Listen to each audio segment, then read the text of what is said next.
Buenas noches. ¿Cómo están ustedes? Qué gusto verles esta noche.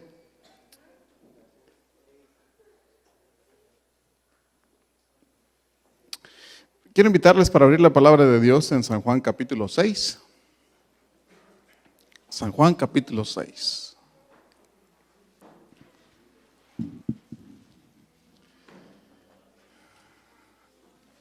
De aquí vamos a extraer el mensaje de esta noche.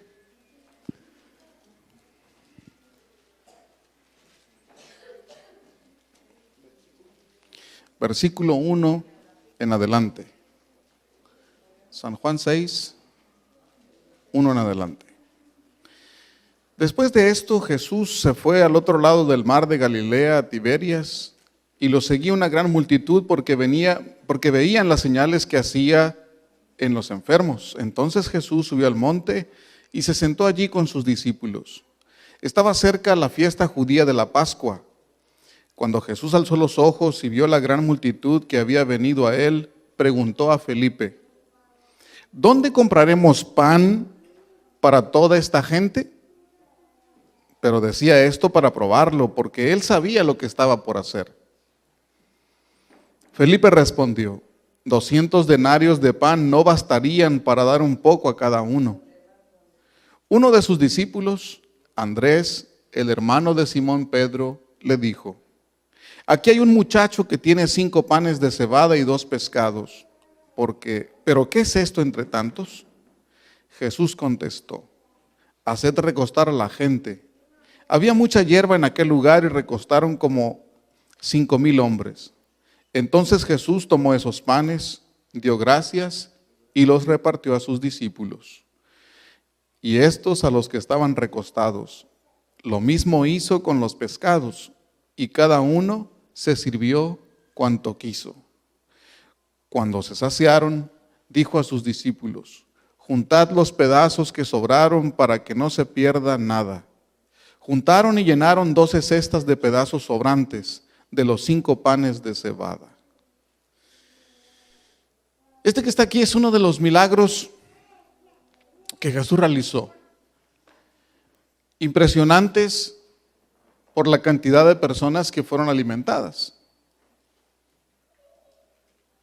Y en el marco del capítulo 6 de este milagro, Jesús hace una declaración un poco más adelante, versículos más adelante, específicamente en el versículo 35, la Biblia dice: y Jesús declaró: yo soy el pan de vida.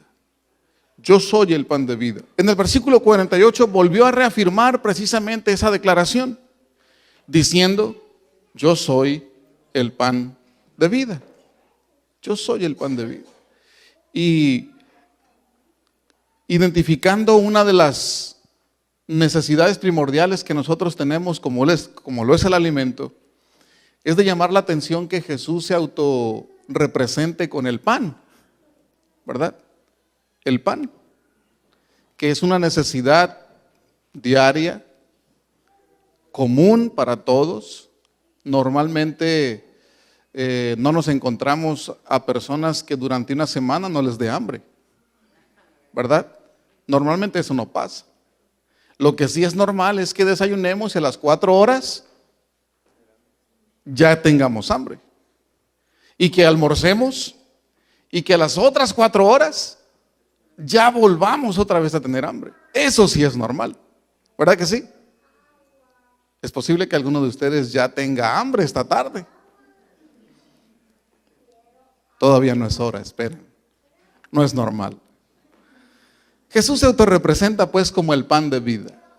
Y este es uno de los milagros donde Jesús multiplicó los panes y los peces. Pero saben que no es la primera ocasión que Jesús multiplica los panes y los peces. Si ustedes identifican, en el encabezado del capítulo 6, la Biblia dice, en el encabezado, hagan de cuenta que es el título del capítulo: primera multiplicación del pan.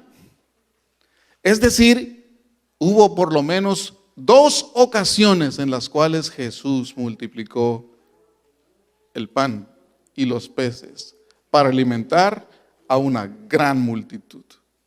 A una gran multitud.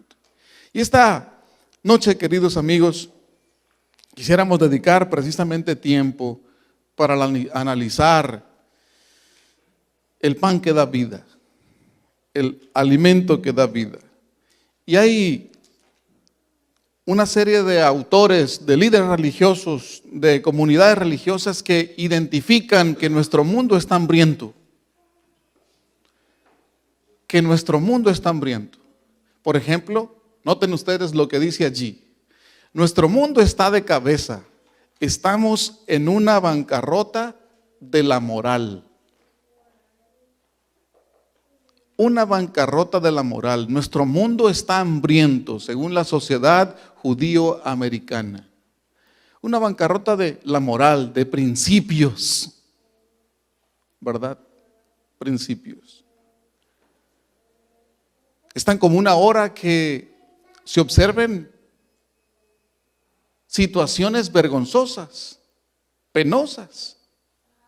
Yo recuerdo tiempo atrás, algunos años atrás, por lo menos en el lugar donde yo crecí, que una joven, cuando era un niño, que una joven saliera embarazada era una vergüenza enorme para la familia. Salir embarazada sin casarse, obviamente, sin estar casada. Una vergüenza enorme para la familia. Duraba tiempo sin salir a la calle por el qué dirán. Una vergüenza enorme. Claro, el tiempo ha pasado y las cosas también han cambiado. Hoy es de lo más común. No pasa nada. Ya nadie se sorprende. Nadie se sorprende. Es más, hoy día nos empezamos a sorprender con que un hombre y otro hombre vayan de la mano por la calle. En algunos lugares ya es normal. Es más, en algunos lugares de nuestro país, en México, ya se legisló para que haya uniones de personas del mismo género. En este país hay un debate desde hace unos días en la Corte Suprema. Y ese es un punto de agenda. Ese es un punto de agenda para reconocer oficialmente las uniones de dos personas del mismo género en enlace matrimonial. Nuestro mundo está de cabeza. Estamos en una bancarrota de la moral. Y ahora eso nos sorprende. Pasados algunos años, dejará de sorprendernos. ¿Qué cosas se verán de aquí a algunos años? ¿Ustedes podrán imaginarse? ¿Podrán ustedes imaginarse, queridos amigos, hermanos? Un líder religioso, no necesariamente comulgamos con las ideologías religiosas, pero es interesante porque personas que fueron reconocidas en su momento, estamos enfrentando una creciente hambruna de la moral que devastará la tierra. Una creciente hambruna de la moral. Un consejero matrimonial, doctor, famoso en Estados Unidos, escritor de muchos libros, el doctor James Dobson. Posiblemente algunos de ustedes han leído algún libro de él. Se realizan actos vergonzosos. Se ha perdido la decencia en la civilización occidental. Se ha perdido la decencia en la civilización occidental. Decencia. Recato. ¿Verdad? Hambre de principios. Hambre de moral. Y así como Jesús precisamente él lo hizo, en sus tiempos también hubo hambre. Acabamos de analizar justamente esta noche una situación donde él identificó que quienes habían ido a escucharle hablar, enseñar, pasaron prácticamente casi todo el día escuchándole y caída la tarde Era necesario darles de comer para que tuvieran oportunidad de volver a sus casas. Y la Biblia nos indica que precisamente Jesús hizo eso. Le hizo una pregunta a uno de sus discípulos, Felipe, y le preguntó: ¿de dónde compraremos pan para que coman estos? ¿Notan ustedes la intención de Jesús de poder satisfacer la necesidad? Para que coman, para que se alimenten. Qué interesante la intención de Jesús. Y obviamente ya es sabido, como acabamos de leer, una multitud fue saciada del hambre que tenía. Esta noche, queridos hermanos, teniendo en cuenta precisamente la declaración de Jesús diciendo: yo soy el pan de vida. Allí están justamente otra declaración de Jesús. Noten, Jesús les dijo: yo soy el pan de vida. El que a mí viene nunca tendrá hambre. Y agrega: y el que en mí cree, ¿qué dice? No tendrá sed jamás. No tendrá sed jamás. Ahora la pregunta es: ¿cómo nos alimenta Dios? ¿Cómo nos alimenta Jesús? ¿De qué manera? ¿Se requiere un milagro para que eso sea una realidad de nuestro tiempo? ¿Cómo nos alimenta? Jesús mismo lo dijo: escudriñad las Escrituras, porque a vosotros os parece que en ellas tenéis la vida eterna, y ellas son las que dan testimonio de mí. Ese es el alimento que ahora nosotros tenemos. Ese es el alimento que el Señor Jesús nos ha dejado precisamente para que los principios de su preciosa palabra nos puedan guiar en un mundo hambriento.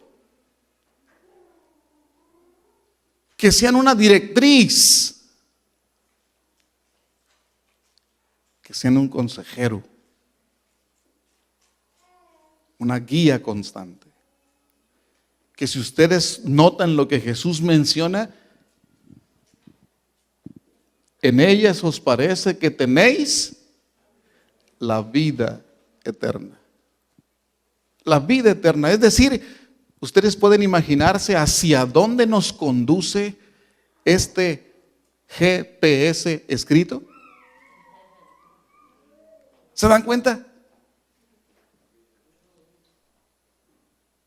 Aquí está. Aquí está. El alimento que el Señor nos ha dejado. Y qué privilegio, queridos amigos, que nosotros tenemos precisamente. Noten esta declaración. Me llama la atención. Es una declaración de una autora reconocida que dice así: los creyentes que se vistan con toda la armadura de Dios y que dediquen algún tiempo diariamente a la meditación, la oración y el estudio de las Escrituras, se vincularán con el cielo. Los resultados, noten, y ejercerán una influencia salvadora y transformadora sobre los que los rodean. Y sigue diciendo: suyos serán los grandes pensamientos, las nobles aspiraciones y las claras percepciones de la verdad y el deber para con Dios. Y agrega: anhelarán. ¿Qué anhelarán? Número 1, la pureza. ¿Qué más? La luz. ¿Qué más? El amor. Y todas las gracias de origen celestial. Todo como resultado de ponernos en contacto con este precioso libro que Jesús dijo: se tornaría en nuestro alimento. Todo como resultado. Y es que, queridos hermanos, amigos, el dedicar tiempo para el estudio de la palabra de Dios automáticamente nos desafía a cambiar. Toda persona que en algún momento se ponga en contacto con este precioso libro no puede necesariamente seguir siendo la misma persona, porque hay un poder transformador a través de la lectura de este precioso libro. Hay un poder transformador a través de la lectura de este precioso libro. Por eso esta escritora reconocida que ustedes y yo acabamos de leer hace un momento, menciona: los resultados suyos serán los grandes pensamientos, las nobles aspiraciones y las claras percepciones de la verdad y el deber para con Dios. Anhelarán la pureza, la luz y el amor y todas las gracias de origen celestial. Pureza, luz, amor y todas las gracias de origen celestial. Todo está contenido aquí, en las páginas de este precioso libro. En las páginas de este precioso libro. Por eso Jesús dijo: toda escritura es inspirada por Dios y es útil para enseñar, reprender, para entender e instruir en justicia. Útil. Toda escritura es inspirada por Dios. Desde el Génesis hasta el Apocalipsis, toda escritura es inspirada por Dios. Dios echó mano de hombres y mujeres para que esta preciosa colección de libros quedase con nosotros, para tornarse en una guía hacia la vida eterna. Tornarse en una guía. Y es precisamente la forma como el Señor nos alimenta. Porque nunca, dice la misma escritura, en 2 de Pedro, capítulo 1, versículo 21, porque nunca la profecía fue traída por voluntad humana, sino que los santos hombres de Dios hablaron siendo inspirados por el Espíritu Santo, usados por Dios. Una gran cantidad de personajes, alrededor de 40 de ellos, fueron usados precisamente por Dios para que quedase escrito el manual que nos conduce hacia la vida eterna. El manual. La Biblia, queridos hermanos, solamente algunos datos interesantes. La Biblia se deriva de una palabra griega que es biblios, ¿verdad? ¿Qué significa? Colección de libros, ¿verdad? La Biblia contiene 66 libros, está dividida en dos segmentos, Antiguo y Nuevo Testamentos, y en la primera sección, la primera sección tiene 39 libros y la segunda sección tiene 27 libros. Algunos datos curiosos relacionados con la Biblia, noten. Algunos datos curiosos, importantes. La Biblia tiene 31.163 versículos. ¿Cuántas letras? 3.566.480 letras. El versículo más largo, Esther 8:9.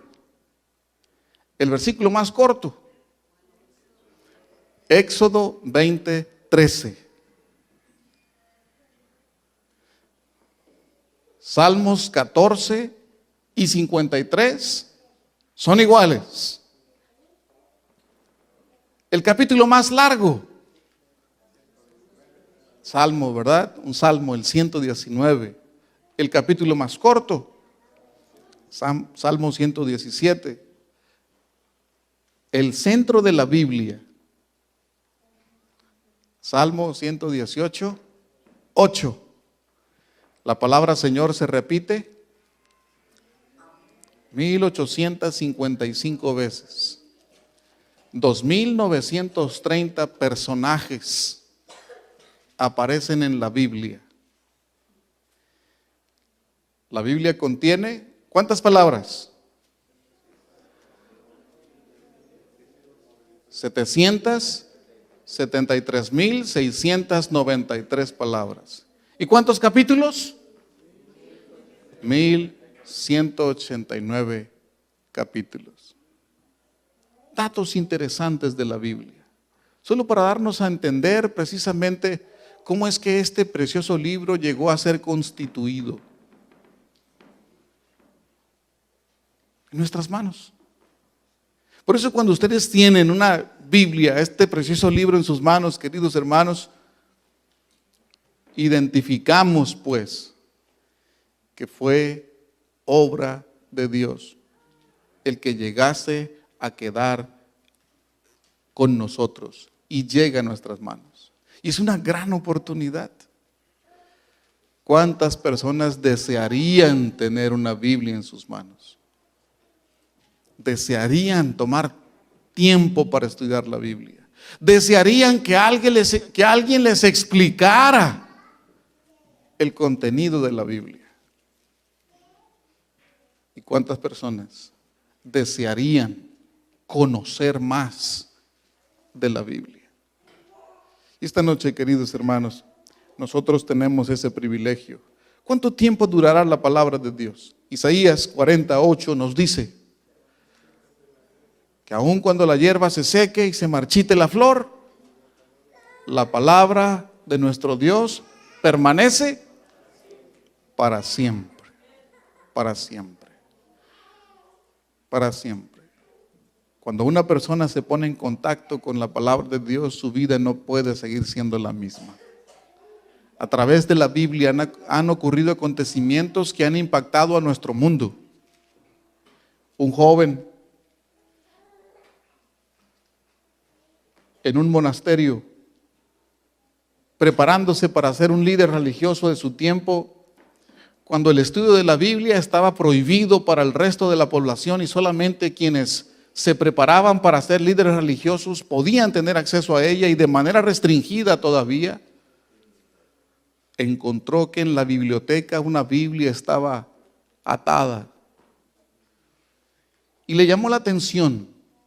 Movido por la curiosidad, empezó a hojear ese libro. Y poco a poco, ese libro fue despertando curiosidades y curiosidades, y ese libro fue llegando al corazón de ese joven. Hasta que un día se encontró con un versículo que le dejó una inquietud enorme. Y el Espíritu Santo lo impactó para que, como resultado de ese versículo que se encuentra en Habacuc y también en la carta a los Romanos, tuviese oportunidad de escribir 95 declaraciones que, ya siendo pastor en el futuro, colocó justamente en las puertas de su iglesia en Wittenberg, Alemania. Su nombre, Martín Lutero, el gran reformador de la iglesia. Y todo comenzó, ¿saben cómo? Con el estudio de la Biblia, poniéndose en contacto con la palabra de Dios. Así comenzó todo. En las horas de quietud, con el deseo de aprender, movido por la curiosidad en principio, pero después impactado por el conocimiento, por lo que allí encontraba. Dios realizó una gran obra por medio de él. Y seguramente Dios puede realizar también algo por medio de nosotros si nos ponemos en contacto con su palabra. Es por eso que esta noche yo quiero agradecer al Señor por los amigos que están visitando y que tienen en sus manos una Biblia. y que dedican tiempo al estudio de la palabra de Dios. Nosotros, sus amigos, estamos en la mejor disposición de ayudarles para poder entenderla, de compartir con ustedes algunos métodos, de tratar de ayudarles a conocer el contenido de la Biblia, la palabra de Dios. Les aseguro esta tarde, la vida de ustedes será distinta si dedican tiempo para el estudio de la Biblia. No puede necesariamente su vida quedar siendo la misma después de exponerse al estudio de la palabra de Dios. Esa es la forma como Dios se comunica con nosotros, la Biblia. Y esa es la forma como el Señor nos alimenta. En el Edén, nuestros primeros padres, Adán y Eva, tenían la oportunidad de hablar cara a cara con Dios y caminar juntos en el jardín. Pero después del pecado no fue posible más tener esa comunicación cara a cara. Anteriormente eran instruidos por Dios, recibían indicaciones directas de parte de Dios. Y como la comunicación se interrumpió, entonces Dios echó mano precisamente de este método, de este medio, dejar algo escrito para que perdurase por tiempo y llegase hasta nuestras manos.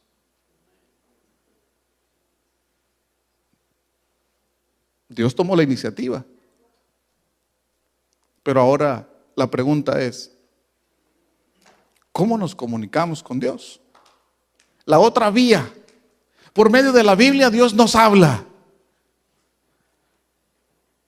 Pero la comunicación efectiva corre en dos rieles, ¿verdad?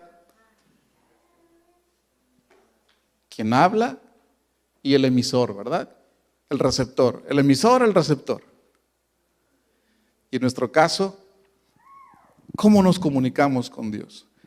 Mis queridos hermanos, la Biblia es interesante y nos dice que el método más eficaz para comunicarnos con Dios es precisamente la oración. La oración, ya que es el arma más poderosa para poder reclamar las promesas de Dios. El medio dado por Dios para comunicarnos con Él es la oración. La oración. Ese es el medio que Dios nos ha dejado precisamente para comunicarnos con Él. Mas tú, cuando ores, dijo Jesús, entra en tu aposento y cerrada la puerta, ora a tu Padre que está en secreto. Y tu Padre que te ve en lo secreto, te recompensará en público. La oración. San Mateo capítulo 6, versículo 6. La oración. Tantos beneficios del método que Dios nos ha dejado para comunicarnos con Él, como la oración. Y Jesús aquí dio una recomendación. La oración privada. Los hijos de Dios, los miembros de iglesia, hacemos normalmente distintas oraciones. Las oraciones grupales, las oraciones de familia, en el culto familiar, el trabajo podría ser. Sin embargo, Jesús aquí hace un llamado a la oración personal,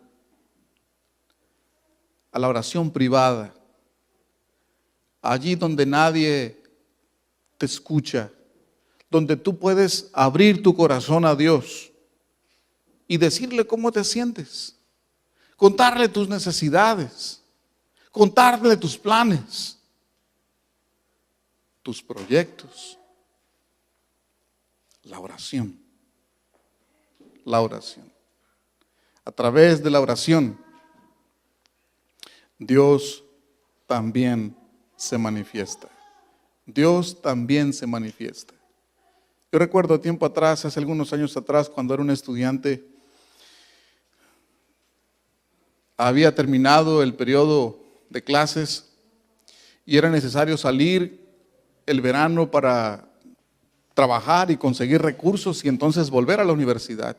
Así que antes de que el curso terminara, nos enlistamos en un club de trabajo, en un club de colportores en la universidad. Y nos distribuyeron en distintas zonas del país para trabajar. A mi compañero y a mí nos tocó trabajar en la ciudad de San Juan del Río, Querétaro, el centro del país. Y fuimos, habíamos hecho un plan, habíamos estado orando con tiempo cuando recién nos distribuyeron el lugar y nos notificaron el lugar a donde iríamos. Era un mes antes de que el curso escolar terminara y entonces empezamos a orar, a ayunar. Hicimos un plan, un trato con Dios. Señor, quisiéramos tomar tiempo y trabajar de manera ardua al comenzar el verano, al comenzar las vacaciones. Poco más de 2 meses era el tiempo para trabajar y nosotros habíamos hecho planes, cálculos para hacer lo posible y concluir, alcanzar la meta en 1 mes y medio, trabajando de manera ardua. Oramos por ese proyecto, estábamos convencidos de ese proyecto. Cierta experiencia ya teníamos por haber colportado por lo menos 2 veranos antes. Así que se llegó la fecha, emprendimos el viaje, el compañero y yo, y llegamos al lugar. Nos aprendimos todas las técnicas, el relato del material que íbamos a presentar, formas de acercarnos con la gente, cómo establecer el contacto amistoso y todas las técnicas que un colportor debe de saber para poder hacer su trabajo. Empezamos, llegamos al lugar, nos establecimos, nos facilitaron un lugar para quedarnos, para pasar allí y empezamos a trabajar. El primer día salimos temprano, tocamos puertas, negocios, volvimos en la tarde y no habíamos vendido absolutamente nada. Y pensamos, tal vez es porque apenas todavía nos estamos apenas desenvolviendo, apenas estamos entrando en calor, estamos fríos todavía. Dormimos, despertamos muy temprano, tomamos tiempo cada quien para estudiar su Biblia, leer juntos un libro, el colportor evangélico, oramos juntos, desayunamos y entonces comenzamos la tarea también temprano. Teníamos un objetivo diario para lograr. Salimos. Mediodía, nada. Si acaso una revista. Por la tarde, nada. Tercer día, nada. Cuarto día, tampoco, nada. Ya nos estamos empezando a preocupar. El quinto día de trabajo, nos pusimos a pensar, Señor, ¿qué está sucediendo? ¿Qué está pasando?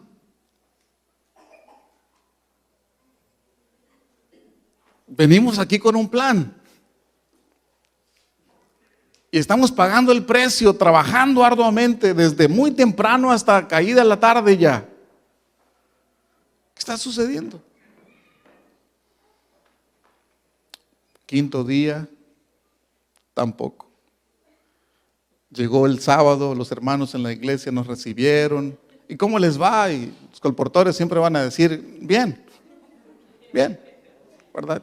Difícilmente un colportor va a decir, no, me está yendo mal, ¿verdad? Difícilmente. Bien. Y realmente teníamos vida, teníamos salud, estábamos bien. El domingo salimos también a trabajar, nada. Para abreviar la historia, llegó el martes. Y mi compañero y yo estábamos ya desesperándonos.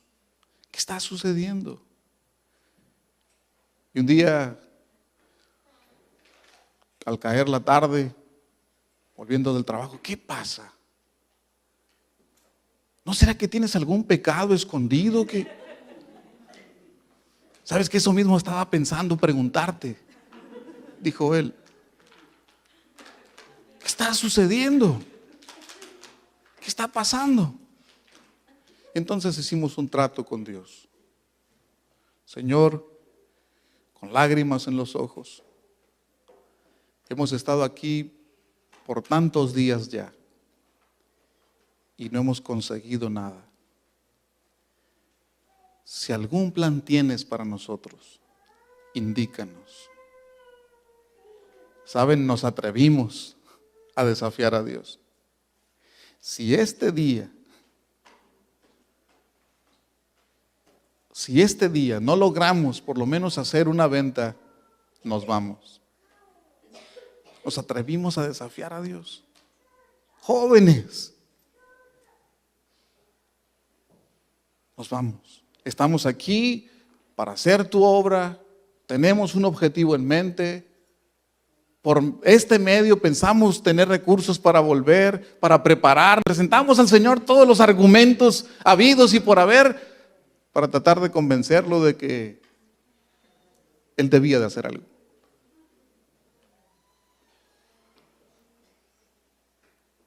Dormimos, despertamos muy temprano, oramos, estudiamos, después de desayunar salimos. A mi compañero le tocaba ese día comenzar las presentaciones y me dijo, mira, estoy nervioso, comienza tú. Y llegamos a un despacho de abogados, tocamos la puerta, nos hizo pasar. ¿Quiénes son ustedes? Hicimos el contacto amistoso y empezamos a presentar. Ya sé, dijo él, nos paró casi a media presentación. Ya sé quiénes son ustedes. Ustedes son unos jóvenes, así, así, así. Conocía a los colportores. Está bien. Quiero el material, dijo él. ¿Para cuándo? Para tal fecha. ¿Dónde les firmo? Firmó. Y ese día, queridos hermanos, salimos de ese lugar, tocamos otra puerta, otro pedido, otra puerta, otro pedido, y así. Prácticamente casi todas las presentaciones que hicimos ese día tuvieron respuesta. Mi compañero y yo llegamos esa tarde prácticamente casi llorando al lugar donde nos quedábamos a descansar. Agradecidos con Dios. No por lo que habíamos hecho nosotros, sino la manera como Dios se había manifestado. Porque Dios es bueno. ¿Quieren saber quién era el compañero? Su pastor. Él. Ese verano fue uno de los veranos bendecidos. Bendecidos. El pastor de la iglesia a donde asistíamos nos pidió que le ayudásemos para ir a cierto lugar, a una iglesia lejana justamente del lugar donde estábamos, para dar una semana de estudio de la palabra de Dios a jóvenes. Y estudiamos toda la semana. Nos había buscado hospedaje y también un lugar a donde trabajar durante el día. Fue un verano bendecido. Algunos hermanos de la iglesia nos facilitaron un automóvil para ir. Nos llevaron hasta la Ciudad de México para recoger materiales. Y entonces venir y hacer entregas en un auto. Cosa que nunca antes eso nos había acontecido. La beca prácticamente estaba asegurada. Y en mi caso, la Rebeca también. Porque ese verano conocí a quien hoy es mi esposa y se llama Rebeca.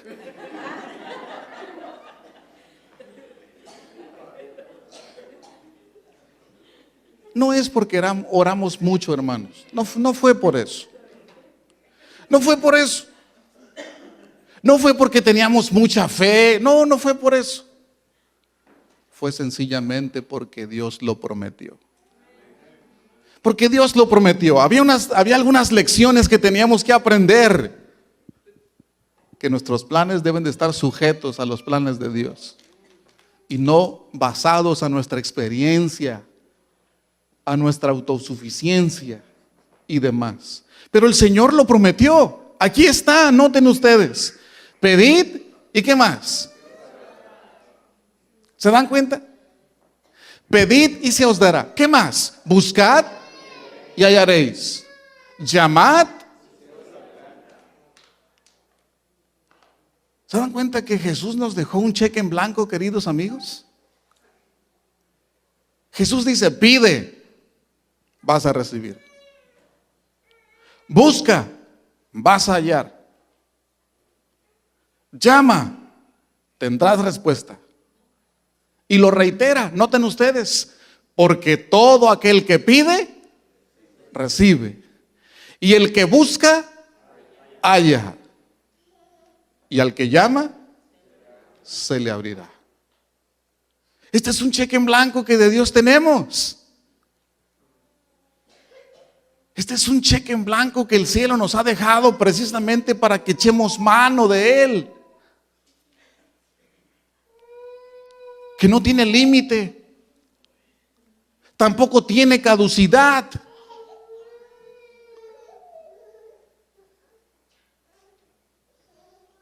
Todo está en ponerse en las manos de Dios. Todo está en buscar al Señor a través de la oración y rogarle que nos dirija. Cualquiera sea nuestra necesidad, cualquiera sea nuestro problema, cualquiera sea el plan que tengamos, cualquiera sea el sueño que en determinado momento tenemos en mente y aspiramos a, cualquiera sea, el Señor dice, pide, te voy a dar. Llama, tendrás respuesta. Busca, vas a encontrar. Ahí está, queridos amigos. Yo creo que todos ustedes por lo menos han tenido un aparato de comunicación, un teléfono, un móvil, un celular, ¿verdad? Lo usan, ¿verdad que lo usan? ¿Funciona? ¿Funciona? Sin embargo, cada mes seguramente nos llega una cartita, ¿verdad? Desconozco las compañías acá, pero y ahí nos aparece un desglosado, ¿no? Fulano de tal, el nombre y un desglosado. Las llamadas que hicimos, el servicio de internet, si es que tenemos servicio de internet, y etcétera, etcétera. Y entonces nos anuncian la cantidad módica a cubrir, ¿verdad? Y hay que pagarla. Y aparece por ahí letras más grandes, fecha de vencimiento.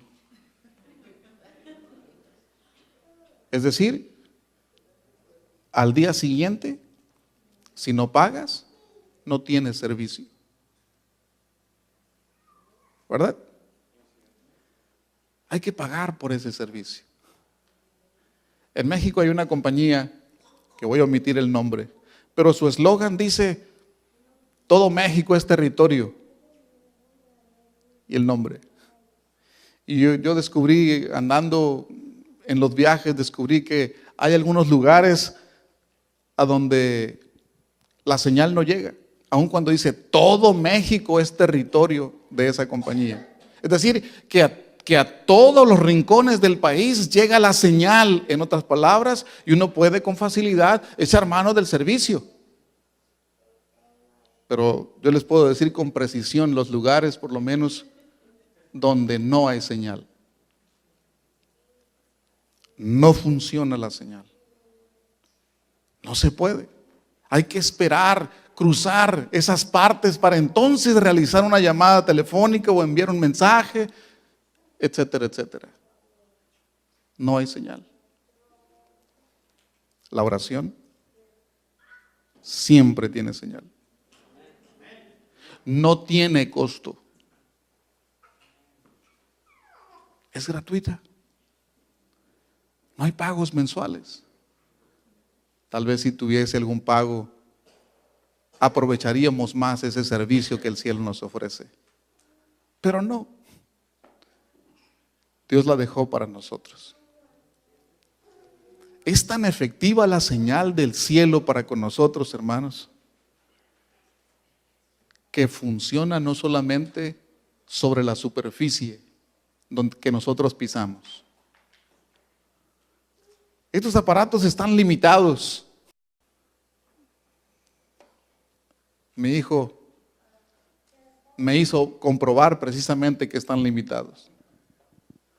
Había dejado el celular por ahí en el buró de la recámara. Mi esposa y yo estábamos haciendo algo y de repente, pip, pip, pip, pip.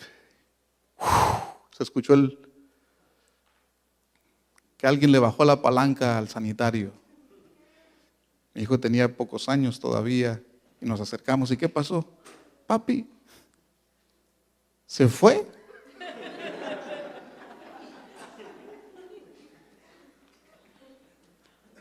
Una cosa pude comprobar. No funciona al ponerse en contacto con el agua. No funciona. Pero la oración, sí. Hay alguien que oró debajo del agua y todavía dentro de un pez. Hay alguien que oró en medio de un horno de fuego, calentado más de lo normal. La oración funciona, hermanos. Es el método que Dios nos ha dejado. Pero es necesario echar mano de Él. Es necesario echar mano de Él. No solamente debiéramos orar cuando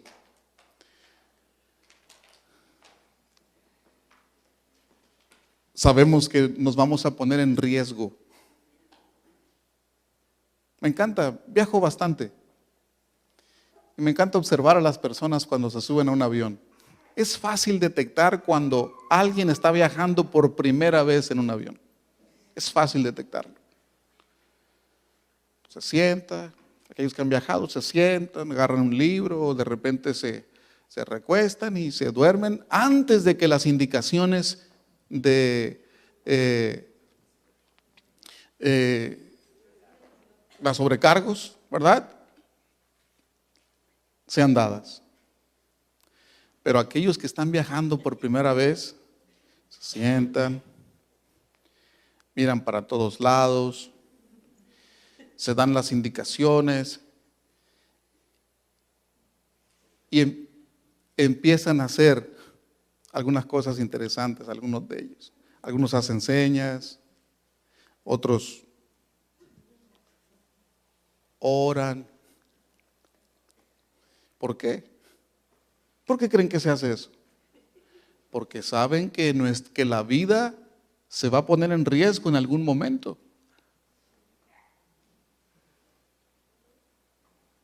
Sí. Se va a poner en riesgo. Pero me encanta observar cuando el avión aterriza, las puertas se abren.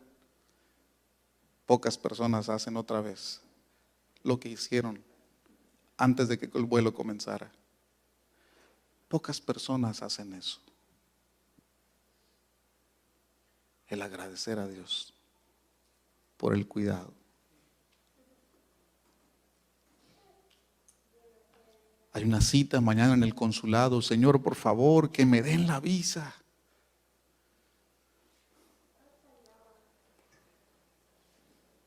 Nunca habíamos orado tanto como la noche anterior a nuestra entrevista.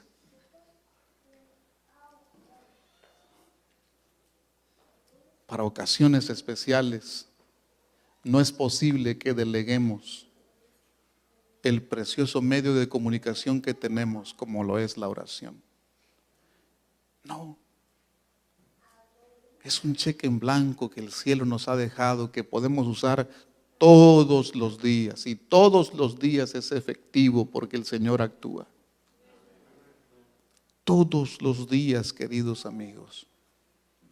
Todos los días. De esa manera es como Dios nos alimenta. A través del estudio de su palabra y a través de la oración. Dios ha actuado, ha dado respuesta a oraciones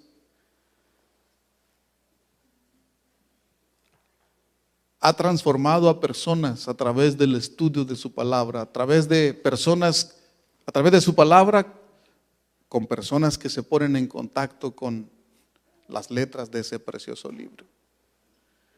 Y si eso ha ocurrido con otras personas, seguramente también puede ocurrir con nosotros. Ya sea que estés comenzando apenas a dar pasos en tu preparación en el conocimiento de la Biblia, en el conocimiento de Jesús, o ya sea que seas una persona que tiene experiencia en el camino del Señor. Esta noche yo quiero invitarte en el nombre de Dios para que te dejes alimentar por Jesús, porque Él está deseoso, así como lo hizo con aquella multitud, deseoso de que ellos tuviesen alimento, deseoso de que aquellos que habían ido a escucharlo tuvieran la oportunidad de saciar su hambre y volver a sus lugares de origen con la bendición de lo alto. Y también está deseoso que nosotros echemos mano de los recursos que dejó para nuestro crecimiento espiritual y nuestra satisfacción espiritual. El estudio de la palabra de Dios y la oración, medios que Dios nos ha dejado para que podamos crecer espiritualmente. Esta noche les pregunto, ¿alguno de ustedes quisiera agradecer al Señor y comprometerse a dedicar tiempo para el estudio de la Biblia y tiempo para la oración? ¿Habría alguien que esta noche quisiera colocarse en pie y decir: Señor, gracias porque tú has dejado este medio tan hermoso? Gracias, quiero aprovecharlo. Quiero echar mano de lo que me has dejado, que se pueda tornar en una gran bendición en mi vida, en la vida de mi familia, en la vida de los hijos, en la vida de mis compañeros de trabajo. Cuánto bien les hace a nuestros compañeros de trabajo cuando nosotros nos hemos dado cuenta que ellos están pasando por una situación difícil y nos acercamos a ellos y les decimos: José, estoy orando por ti. ¿Se imaginan ustedes la ayuda, el abrazo que esas personas reciben cuando ustedes le manifiestan a alguien que están orando por ellos? Esta noche, queridos hermanos, yo quiero desafiarlos en el nombre de Dios, invitarlos para que echemos mano del contenido de este precioso libro, la palabra de Dios, y que echemos mano también del recurso que Dios nos ha dejado para comunicarnos con Él, que funciona en todo tiempo, en todo lugar y no tiene costo. Los resultados serán una gran bendición en nuestra vida. Dios nos bendiga esta noche. Oremos.